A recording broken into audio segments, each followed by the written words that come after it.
بسم اللہ الرحمن الرحیم۔ السلام علیکم۔ روزے کا فدیہ اور اس کی مقدار کا شرعی حکم۔ فدیہ دینے کی اجازت ان اشخاص کو ہے جو بہت ہی بوڑھے ہیں اور بڑھاپے کی وجہ سے روزہ نہیں رکھ سکتے، تو وہ روزے کا فدیہ دیں گے۔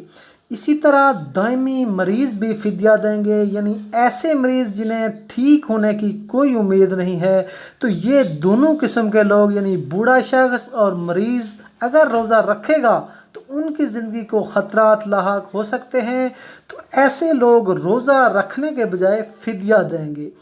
جان بوجھ کر روزہ چھوڑنے کا فدیہ نہیں ہے۔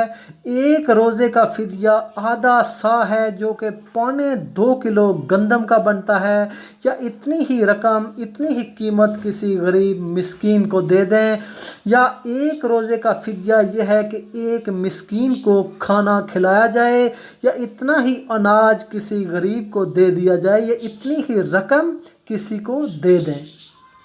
گویا ایک روزے کا فدیہ 2.25 کلو گندم یا اس کی مقدار کے برابر رقم کسی غریب مسکین کو دے دینا ایک روزے کا فدیہ ہے۔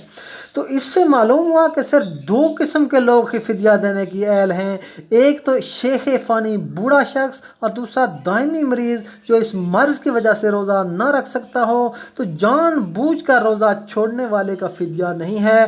حدیث مبارک میں آتا ہے کہ جو ایک روزہ جان بوجھ کر چھوڑ دے، وہ اگر ساری زندگی بھی روزے رکھے تو رمضان کے ایک روزے کے ثواب کو نہیں پا سکتا۔ دوستو، اس ویڈیو کو لائک کریں اور اپنے دوست احباب میں ثواب کی نیت سے شیئر کریں، اور ہمارے چینل کو سبسکرائب کریں۔